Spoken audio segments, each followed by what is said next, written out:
પ્રિય, આવો ભક્ત ગમે, આવો પુષ્ટિ માર્ગમાં. જે મારો એ સારો જ, અને જે આપણો હોય એમાં પછી દોષ ન દેખાય. કોઈ માને એનો દીકરો ગમે તેટલો તોફાની હોય તો ઘણી જગ્યાએ જીત એમ ના કે તોફાની, એમ કે બહુ એક્ટિવ છે અમારો છોકરો. એક્ટિવ છે, બીજું તો શું કહીએ. એક બે છોકરાઓ એટલા તોફાની એક મા બાપના ઘરે, તો સમાચાર મળ્યા કે ગામમાં વાવાઝોડું આવવાનું છે. તેમને થયું કે મામાને ત્યાં અઠવાડિયા માટે મોકલી દઈએ, જેથી વાવાઝોડું શાંત થાય પછી બોલાવી લઈશું. એવા તોફાન. તો બંને ગયા. 4 દિવસ રહ્યા તો મામાની ચિઠ્ઠી આવી કે વાવાઝોડું અહીંયા મોકલો ને આને લઈ જાઓ. પેલું સહન કરી લેજો, આ બે સહન થાય એવા નથી. મૂળ વાત એવા છે. તો માને ક્યાં દોષ દેખાવાના? આ જ સ્વભાવ છે પરમાત્માનો. ભાગવત દ્વારા આ જ જાણવાનું છે. ધાતૃચિતામ તતોન્યમ કંબા દયાલુ શરણમ પ્રજેમ. પૂતના મારવા આવે ને તો એ મારવા વાળીમાં જેને માં દેખાય એ જ અમારો શ્રીનાથજી બાબા છે. કારણ કે ગતિ માની આપે છે ભગવાન, અસુરની ગતિ નથી આપતા. એમાં એને માં, આની ક્રિયા તો માં જેવી છે. જો ને કેવી માં જેવું મને પાન કરાવે છે. એ વિષ લગાડ્યું એ તો ભગવાન ભૂલી જાય, દેખાય નહીં. એટલે તો આંખો બંધ કરી લીધી ને કે આ બધું વિશ્વ મારે નથી જોવું. મારે તો એની જે ક્રિયા માની છે એવી ગતિ એને આપી છે. આજ શ્રીનાથજી બાબાની કરુણા ભાગવતમાં આપણે અનુભવવાની. ભાગવત સાંભળ્યા પછી એક કામ બહુ મોટું થાય, ભગવાન પ્રત્યેનો ભય જતો રહે.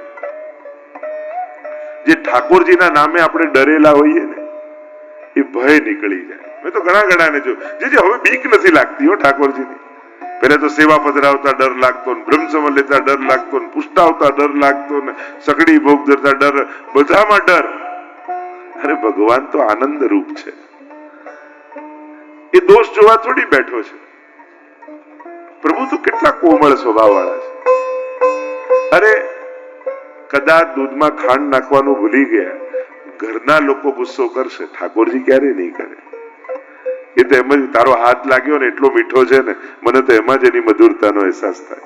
ભગવાન પાત્ર જોઈને કૃપા નથી કરતા, પ્રભુ વસ્તુ જોઈને કૃપા નથી કરતા, પ્રભુ હાથ જોઈને કૃપા કરે છે. કે ધર્યું કોણે છે, શું ધર્યું, કેટલું ધર્યું એ ઠાકોરજી નથી જોતા, કોણે ધર્યું એ તમને અગાધ પ્રેમ કરે છે. જે દિવસે પ્રભુના પ્રેમને ઓળખી જશો ને ત્યારે તમને એમ લાગશે કે અરે મારો ભાવ તો પ્રભુના પ્રેમની આગળ કાંઈ નથી. એવી કરુણા પ્રભુની છે.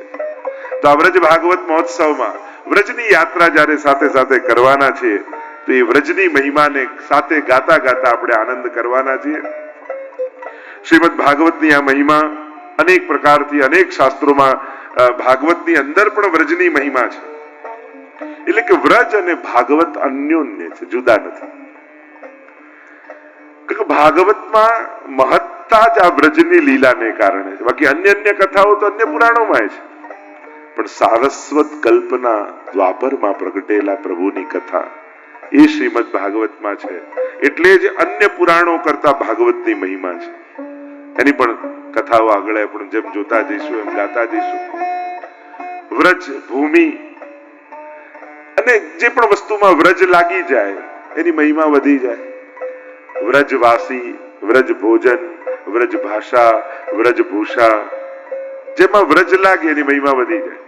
જો આ ભૂમિ છે, ભૂમિ તો બધી જ છે, સબ ભૂમિ ગોપાલ કી, પર ये तो ભૂમિ ही ગોપાલ રૂપ है કે જ્યાં પગ મુકતા જ કૃષ્ણ કહેવાની ઈચ્છા થાય એ ભૂમિ વ્રજ છે. જેની રજનો સ્પર્શ થતા જ ગોપીઓની સુધી મનમાં આવી જાય એ જ વ્રજ ભૂમિ છે. વ્રજની ભૂમિનો જ મહિમા. ઘણી ભૂમિ જ એવી છે, આ ભક્તિની ભૂમિ છે. સ્પર્શ થતા જ ભક્તિ ભાવ જાગૃત થઈ જાય. અને એટલા માટે થોડી લૌકિકતા 7 દિવસ ઘટાડી દેજો. જેમ ઘરે રહો છો એ રીતે નથી રહેવું. આ 7 દિવસ ઠાકોરજીના નામે લખી નાખજો કે અમારા 7 દિવસ પ્રભુના. અને પ્રભુને ગમે એ રીતે 7 દિવસ મારે કાઢવા છે. ક્યાંકથી મળતું હોય તો આવી ધોતી બંડી લઈ આવજો. આ ઠંડી છે એટલે મારો આગ્રહ નથી, પણ આનંદ આવશે. વ્રજવાસી બનીને ફરશો ને તો જે મળશે એ રાધે રાધે. ઘણા તો પગે લાગીને જશે તમને, ખાલી આ કપડા પહેર્યા હશે ને તોય. વિચાર કરો, એક ખાલી ઉપરનું વસ્ત્ર પહેરવાથી લોકો પગે લાગતા હોય તો વ્યક્તિત્વ બદલી નાખવાથી ખરેખર આદરણીય ન થઈ જઈએ, આપણે સન્માનનીય ન થઈ જઈએ. એક વસ્ત્ર બદલવાથી આદર મળતો હોય, જયારે વ્યક્તિત્વ બદલતો. આ 7 દિવસ ઠાકોરજીના વ્રજવાસી બનીને મુખમાં શ્રી કૃષ્ણ શરણમ મમ, શ્રી કૃષ્ણ શરણમ મમ અખંડ જપ આપણો ચાલતો જ રહેવો જોઈએ. કોઈ ચેક કરવાનું નથી તમે લીધું કે નહીં. તમારે તમારી જાતને ભક્ત બનીને 7 દિવસ જો ગામમાં તો એક વ્યક્તિ બનીને રહીએ, લોકોએ આપેલા લેબલો, એ પદવી હોય, પોસ્ટ હોય, બિઝનેસ હોય, એનાથી આપણને ઓળખતા હોય. અહીંયા એક ભક્ત તરીકે આપણી ઓળખાણ થઈ જાય. 7 દિવસ હું એક વૈષ્ણવ છું, એક વ્રજભક્ત છું, કૃષ્ણનો ભક્ત છું, કૃષ્ણનો પ્રેમ પામવા હું આવ્યો છું, કૃષ્ણને મળવા આવ્યો છું એના ઘરે. અને એટલા માટે સતત શ્રી કૃષ્ણ શરણમ મમ, શ્રી કૃષ્ણ શરણમ. બને એટલું ભગવત નામ લેજો, જેટલું ભગવત નામ લેવાય. સાથે સાથે જેને કાર્ય કરવું ગમતું હોય તો કાર્યકર્તાઓ જોડે થોડી વ્યવસ્થામાં આવી જજો. જો આ આપણે કોઈ આમ ટૂર ઉપાડી હોય ને એવું નથી. આપણે બધા ભેગા મળી વ્રજ યાત્રા કરવા આયા છીએ. કોઈ આયોજક નથી, કોઈ વ્યવસ્થાપક નથી, કોઈ ટૂર ટ્રાવેલ નથી. આ તો એક અનુકૂળતા બધાને રહે એટલે સાથે મળી આપણે ભેગા થઈને આયા છે. એટલે એ જ રીતે આપણે બધા રહીશું કે આપણે બધા જ કાર્યકર્તા છીએ, આપણે બધા જ એક ભાગ છીએ આ આયોજનના, અને આપણે બધા સહભાગી બની પોતપોતાની વ્યવસ્થાને જાણી અને ઉત્તમ રીતે વ્યવસ્થા કરતા રહીએ તો આપણે બધા આનંદ માણી શકીશું. એટલે અહીંયા ભાવ લેવા આવ્યા હોઈએ ત્યારે બહાર બનીને નહીં રહેવું. એટલે આપણે બધા જ કાર્યકર્તાઓ છે અહીંયા વ્રજની ભૂમિમાં, બધા જ વિશેષ છે. તો પ્રભુમાં એટલે કે અહીંયા વ્રજવાસીઓ બોલતા હોય કે પ્રોગ્રામ બનતે હૈ બિગડતે હૈ पर व्रज में वही आते हैं जिसे व्रजेश बुलाते हैं. तो व्रजवास ઠાકોરજી બોલાવે એ જ વ્રજની ભૂમિમાં આવી શકે. અને આપણે બધા અહીંયા છીએ તો બસ આ ભૂમિને, આ સમયને, આ ક્ષણને માણજો, અનુભવજો. એક સ્થળોમાં રોજ જવાના છીએ. કાલે યમુનાજી, તો યમુનાજીનો આનંદ માણજો. જે યમુનાષ્ટક આદિમાં વર્ણન છે, કથાઓમાં સાંભળ્યું હોય, એના દર્શન કરવાના પ્રયાસ કરજો. ગોકુલમાં જઈશું, ગિરિરાજજીમાં જઈશું. એક સ્થળોનો આનંદ અને અહેસાસ કાયમ માટેની એક મધુર સ્મૃતિ બની જાય કે તમે આંખ બંધ કરો એટલે તમને વ્રજ યાદ આવે.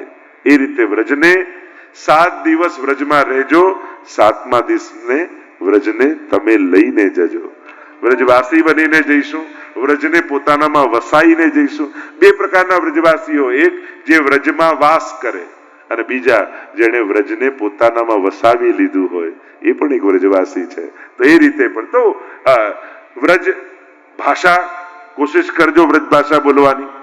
જો પ્રભુને આપણે ત્યાં તો ઠાકોરજી કહે છે કે એક વ્રજવાસીને કે ગારી પર 100 આદર બલિહારી.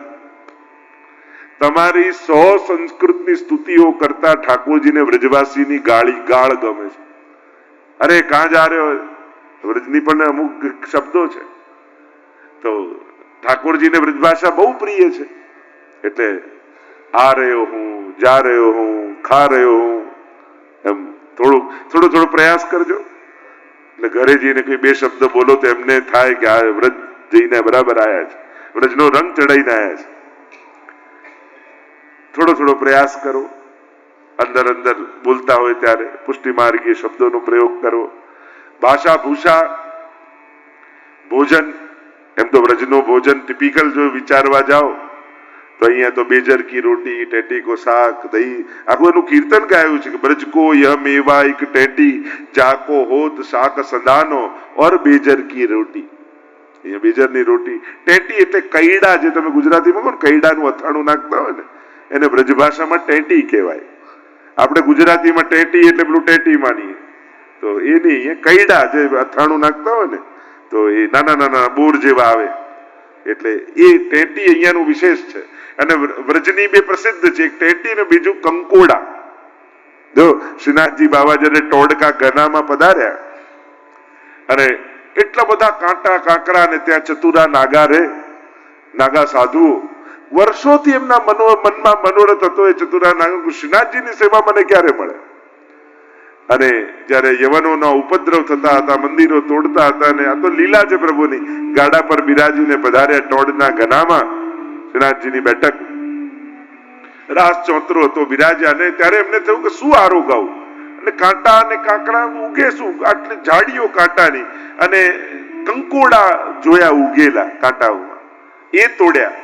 અને એટલે જ કંકોડા તેરસ આવે ને શ્રાવણ મહિના, લોકોને બધું યાદે બહુ રહેતું હોય. કંકોડા તેરસ, કચોરી પૂનમ, જલેબી નોમ કહીએ ને,